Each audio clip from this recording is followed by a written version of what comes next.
And welcome back to the Hot Lap. We are talking the future of Red Bull. Who is going to go where, etc. Is Adrian Newey going to stay? I think potentially, probably.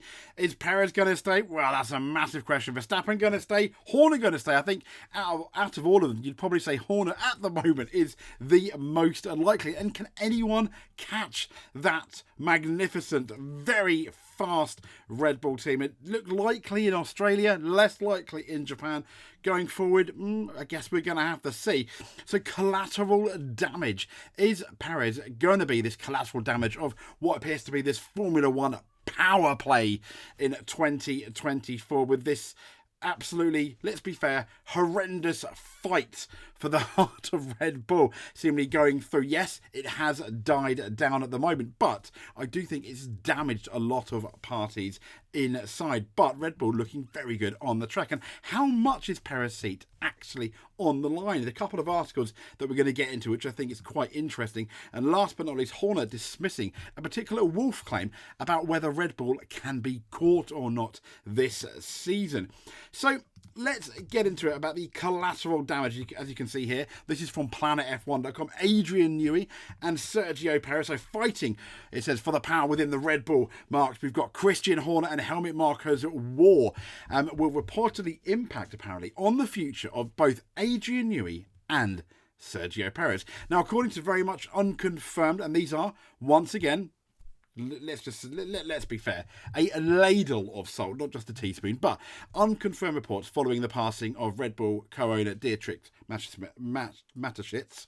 Both Red Bull Racing boss Team Horner and motorsport advisor Marko, they allegedly both hoped to step into the void, essentially, help replace him. And despite all the success of Red Bull, there's still reportedly a lot of unrest behind the scenes. I guess, we had obviously the investigation and then the WhatsApp leak and then the Verstappen's coming out saying Horner shouldn't be there. So, yeah, that's not going to go away. So I'd imagine it does look peaceful, all quiet on the Western Front, so to speak. But internally, I think even if people are maybe holding their tongue, yeah, I do think there's potentially more to come this week. Two, as it works out on track, cannot become one. Spice Girls reference there, maybe?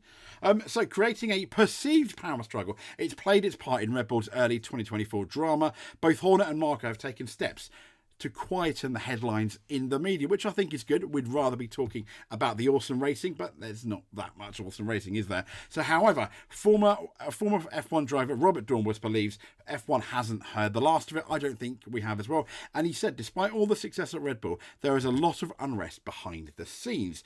And he said to the Ziggo Sport commentator, he said, we get the tip of the iceberg through the media, but what is happening there now? Marko is not happy with Horner, and Horner is not happy with Marko either. Fairly obvious statements. You don't need inside knowledge to suggest that. And he said there are some things going on there, and those things he has suggested could have an impact on both Perez and Newey's futures with the team, even though it's our understanding that reports of Newey leaving are very much wide of the mark. So I don't think Newey leaves.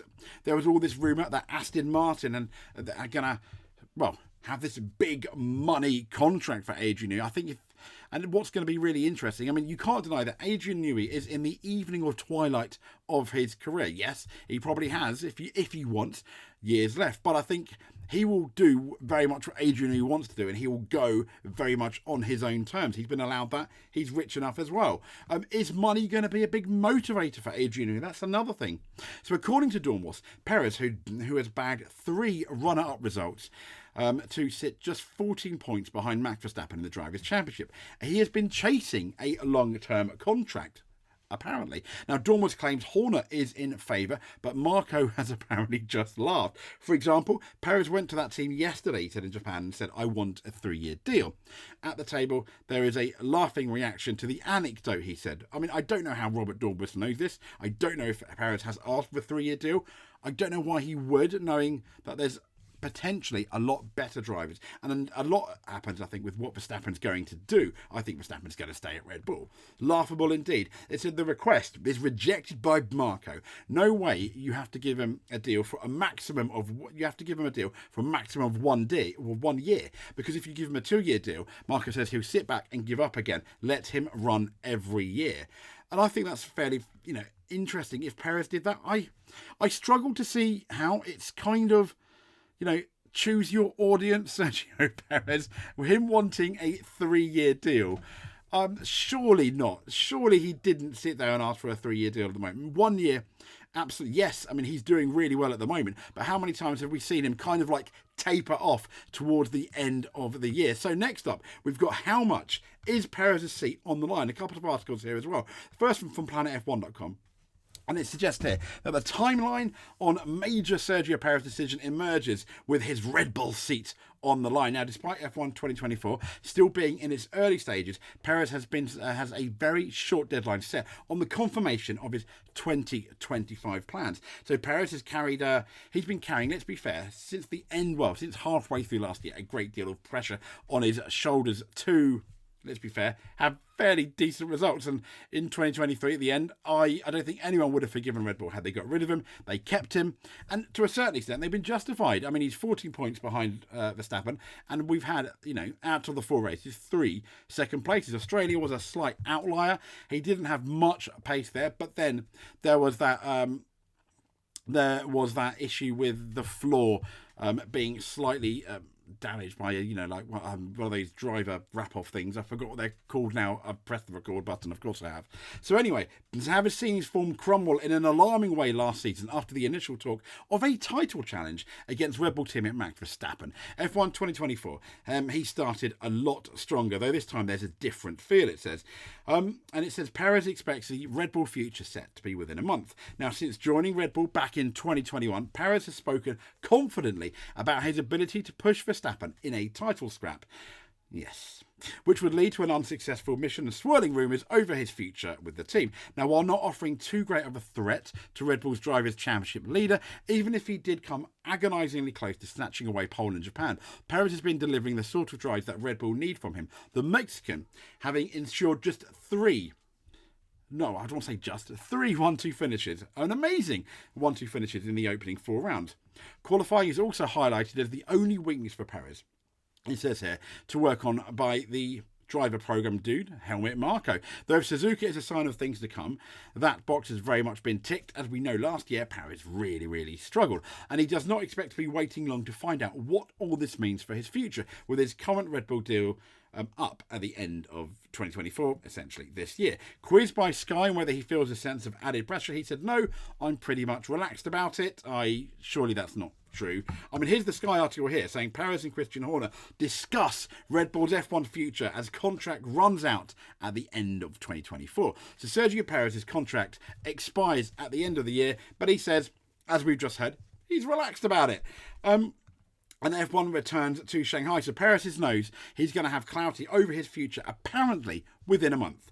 But Christian Horner says Red Bull are not in a huge rush to finalise their 2025 driver lineup. And why would they be with so many potential choice picks? Perez is one of 12 drivers without a contract for next year, and he's enjoyed a strong start and with 3 second places from 4 races, with his latest podium coming at Sunday's Japanese Grand Prix. Now, the Mexican came into the season under a massive amount of pressure because of his absolutely abysmal last half of the 2023 season, just really getting second when it really shouldn't have been a just, should it? So we've got Carlos Sainz, and Ferrari's Carlos Sainz, we know he's without a contract next year, unemployed for 2025, and Fernando Alonso are among the drivers out of contract and have been linked to Red Bull, although Verstappen did kind of take a snidey remark at Fernando Alonso suggesting why would Red Bull sign a 42-year-old. Having said that, if Red Bull want to see how good Liam Lawson is, maybe stick him in the RB next year and have Fernando Alonso on a last hurrah for 1 year at Red Bull and see what he can do. But is an Alonso Verstappen thing going to upset the Verstappen Red Bull apple cart? And the other thing, before we carry on, I want to get into is this going to, could signing Alonso a sign to almost be a power play from Christian Horner saying, Verstappen, you wanted me, suggested that you wanted me out.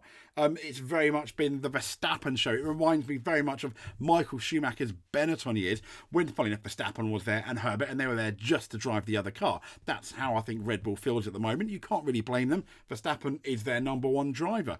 However, Is it a power play by Horner to maybe employ a Sainz or an Alonso rather than a Perez, knowing that there could be tensions there, but basically saying, no, I'm going to sign who I want and make Max a tiny bit uncomfortable? Possibly. But Perez is seemingly doing all he can to keep his seat alongside Verstappen. And as we know, Verstappen's deal expires in 2028. And as we said, he says, I'm very relaxed about it. Says Perez is my 14th season. Whatever comes next, I'm really pleased with what I've done in the sport so far, and I believe it will be a matter of time. So even if I think if Sergio Perez retires this year, he has had, I think, let's be fair, a much more successful than most drivers have in Formula One, obviously despite not winning a championship. So the driver market is moving, and the next few weeks there will be a lot of movement for sure. He says I expect in a month to really know what I'm doing next year. I think a month. No, I don't think it's April now. So that's May. That's way even before the summer break. But Horner says a few more races. We've got to think about 2025. So Perez has qualified just 0.066. So less than a tenth behind Max Verstappen after coming through nicely in a race on what was a two-stop. His two moves on the Mercedes into 130R were, I say, highlights, but let's be fair, the Mercedes weren't really exactly going to fight, and Red Bull had that massive straight line speed, and there was that tyre offset as well. So yes, it was good, but I don't think it was as amazing as people have suggested. But Ricciardo's disappointing start at RB, we all thought Ricciardo was going to be the man to replace Perez. We even made a prediction at the beginning of the year. It's going to be within, by the summer break, Perez will be gone. Certainly the other side of the summer break. Egg on our faces. We're going to have to, unless Ricciardo really improves for China, we'll be eating that humble pie. And so Perez, his chances of keeping his seat, Horner's basically suggested he needs to keep up what he's doing. Now, the whole driver market seems to be very early this year, says Horner.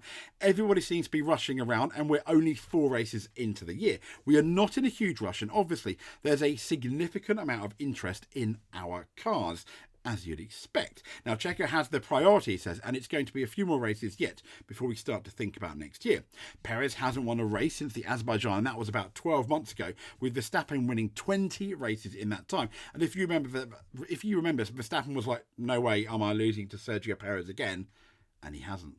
So Red Bull's 3-1-2s from the opening 4 events have given them a 21-point lead in the Constructors over Ferrari. Now, if Ferrari can get closer, on par with Red Bull later in the season, that's when Sergio Perez's performances and how good he will be, and maybe even his chances for next year, is going to be there with an exclamation mark. Because with Verstappen winning, if Perez, for example, goes back to his 2023 form, conceivably he could, and we start getting 6th, 5th, 7th Perez's places, and Ferrari finishing 2nd and 3rd consistently behind Verstappen, suddenly that Constructors' Championship that Red Bull won is, let's just say, the Constructors' mountain for Red Bull is going to start to crumble, all because of Sergio Perez's lack of points.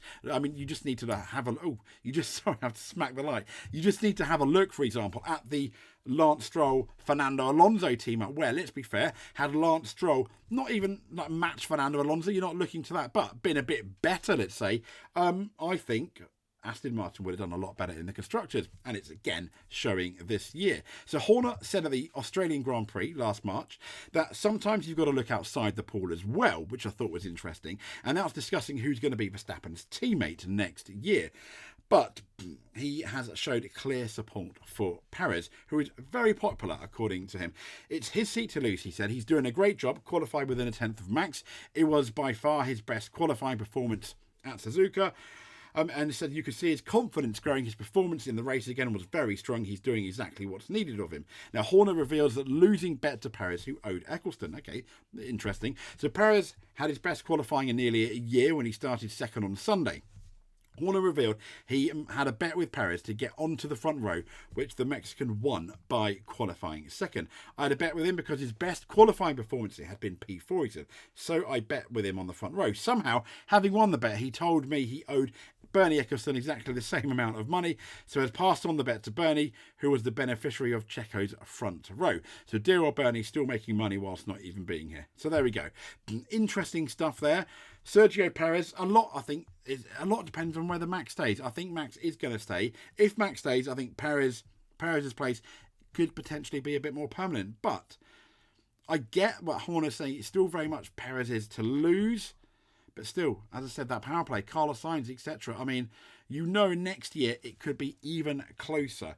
So I personally, without any rumours, inside information, I'll be very surprised if this whole deal is done within the next month. I personally don't think it will be. So, last but not least, Horner dismisses Wolff claim. This is Racing News 365. Christian Horner dismisses Wolff claim, saying, "I've learnt not to listen to him." Oh, there we go. I mean, it just continues, doesn't it, between those two? So, Red Bull team principal Horner has made light of Wolff's claims that no one will be able to catch Max Verstappen in the race for this season's driver's title, despite the year only being 4 rounds old. And I think that's a fairly safe bet at the moment. So Red Bull team principal Christian Horner, he's poked fun at Toto for writing off the current F1 season. Verstappen made it 3 wins from 4. Could he have won in Australia? We don't know. He went out. The Ferrari pace was good though.